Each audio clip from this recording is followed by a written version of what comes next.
Okay, so do a quick overview on how to set up an NPC for Oasis Live. Um, I have a scene here I've set up. It's called Setup, and it's if you look in the Oasis Live folder, root directory right here. It's in the NPCs folder, 0.setup, and then there's a scene right there. And you open that up, this will appear. And I've also set up. I've placed in the 3 different types of items you'll need to create, or NPC elements or models that do different things. And so the first thing we're going to do here, so you see I just have set up the prefab, and the prefab NPC is going to hold all of the AI intelligence and scripts right here. As you can see, the Wander script using these elements, and then also nests a lot of the animations on the model itself within the prefab setup. So what we're going to do is we're just going to go ahead and search for something we can use. So what I'll do first is I'll just duplicate this, and for now let's name it step 1, and let's put a number for where the name will be. We'll change it again. And in my 3D characters, let's go Animal Pack 2. See what we have here. We got a crab. We already have a few crabs. These are mostly fish. So let's go back and try something else. Alright, let's go in here. Again, a lot more fish, but let's see if we can find something that can complement a lot of it.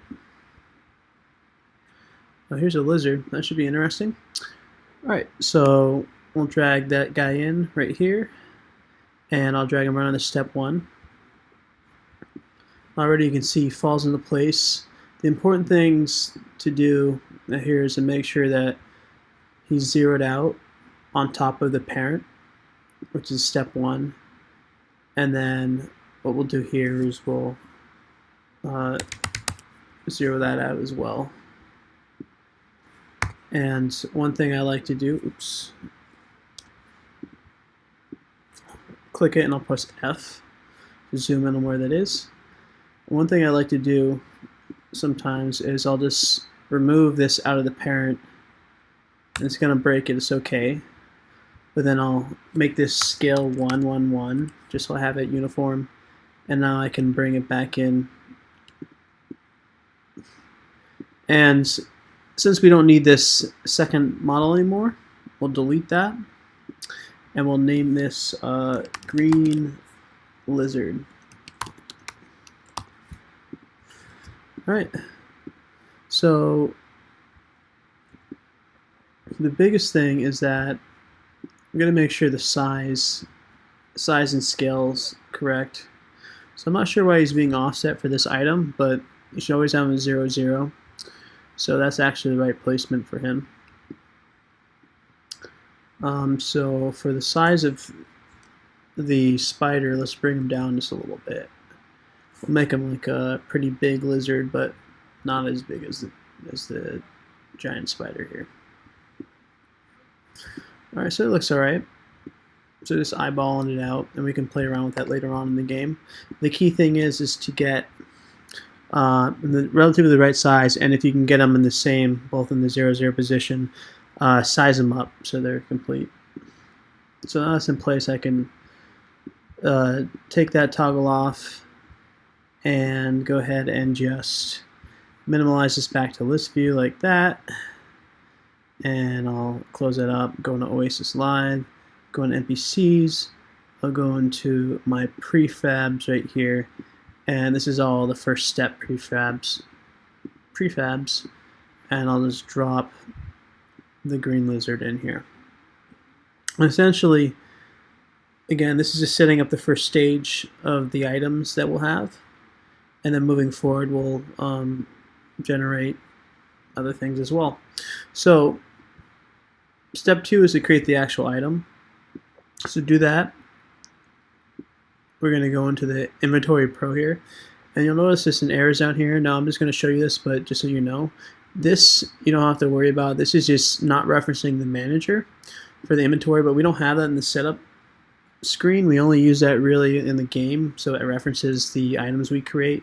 And in the test scene, in the setup scene, we just really need to set up the modules and the scripts on the actual model so it can function within the game. But it's not important that it doesn't work, so you can ignore that and focus on the list above it.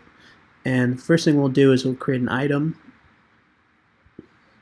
And another thing we will note is that all NPCs are going to be item pouch inventory items, and that may not make sense when you first think about it, but essentially an item pouch holds other items, and we want to make all the NPCs lootable, so we're going to have items within the NPCs. So therefore, that makes the most sense in terms of how it functions. And so next thing I'll do is I'll just go ahead and select the model that we want to use, and I'll type in lizard.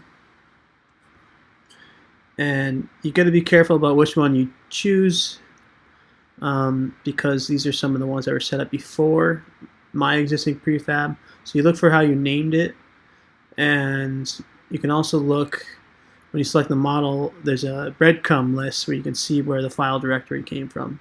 So we have that in place. So I'll press create item.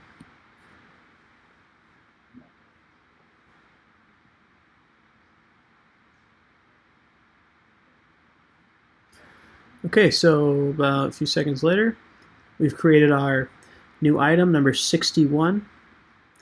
And here, we're just going to go ahead and rename this here. And we can put a description in. Let's put a dash in right here. But eventually, we want to rename all our NPCs and then get this up on the docs for the manifest. And then we'll also have to create icons, but for now I can just put in placeholder one, so I'll put in this AR one that I've been using. We'll skip the lootable items for now, come back to those at a later date, and here we'll set a rarity and item. So for now I'm just putting in bundle of goods, but that's again something we can go back and change, which we'll probably have to do for every single item on this list moving forward. And then some other things I'll note since we're in here is the buy, sell price, and you can put in currencies, and we can say gold or silver, and then you can put an amount, but I think I'll just keep that stock as is. And then stackable, and we want to stack things that are collectible, but some items we won't ever want to stack. Weight, we'll just usually keep it 0, and the required level as we move on, we'll maybe set that, but for now we're just going to leave it at 0. These three I'll usually tick off if they're quest items, but if they're things that you want to make money with merchants, you can make them sellable and tradable and stuff like that. It makes it fun.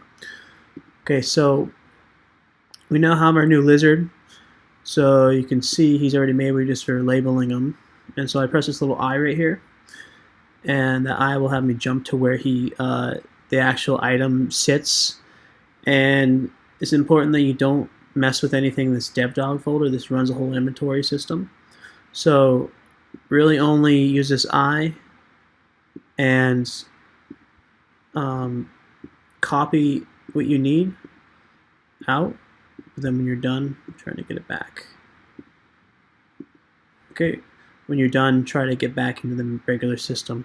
So with that open, I'll just go in right here real quick into my NPCs. Oops, so that is tricky because it does switch, so you have to sometimes fiddle around with it. Come on, baby.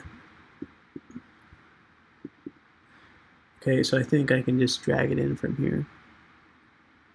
So I'll toggle this open, and it's number 2 inventory, and I'll just drag this in here. And the reason we do this is that we want to keep the controls the same so we can tweak these ones for Oasis Live. And so we're kind of duplicating the made item. And here I'll just type Oasis Live. So now we have our item.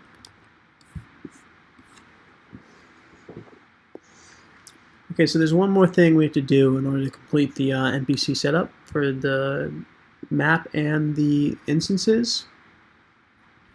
We have to add the the item to the geomap prefab right here, and this is just really helping it walk around and move around in the geomap. It's set up a special nav mesh here to where it can move around and do stuff and not give us problems. So there's another reason why we set up the NPCs in the inventory, just to help it function better. So we'll drop that in there.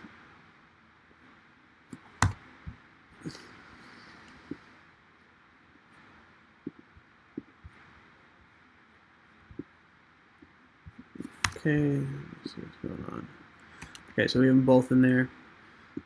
And I'll toggle this off again. So with the geomap, because I moved that and I zeroed it out, we may have to actually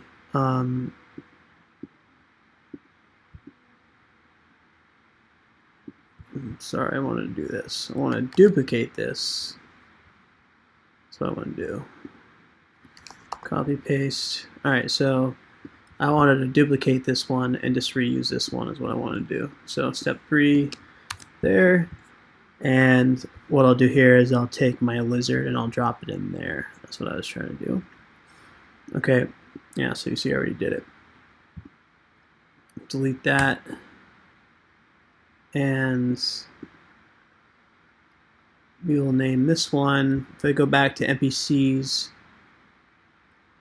3, I'm adding a little geomap next to the title, just so I know that when the scripts pull certain prefabs, and we want them to pull the map. We want them to pull these ones. So label these geomap for now, and then we may add level versions for each one of these. But for now, these are just the things that get propagated on the map that have the layers and layers and layers of different interaction, from the AI to the item inventory to the animation to a bunch of other mechanics that make it very useful to be in one little package right here. So we have this in place. I'll go ahead and name this Green Lizard Geomap.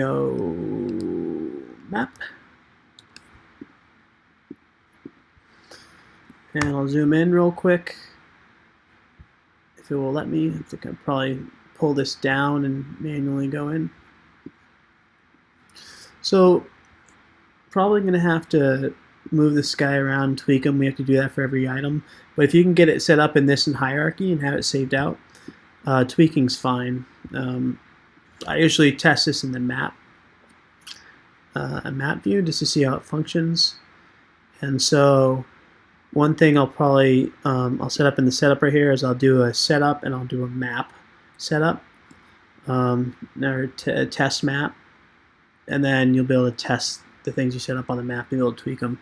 And then once everything's saved, we'll have them referenced in these folders, and they get propagated through the scripts in the scenes. So that's it for a setup. So before I'm done, I'll just want to go ahead and just take this, and I will make sure that I save it out right here into the geomaps as a new geomap prefab NPC.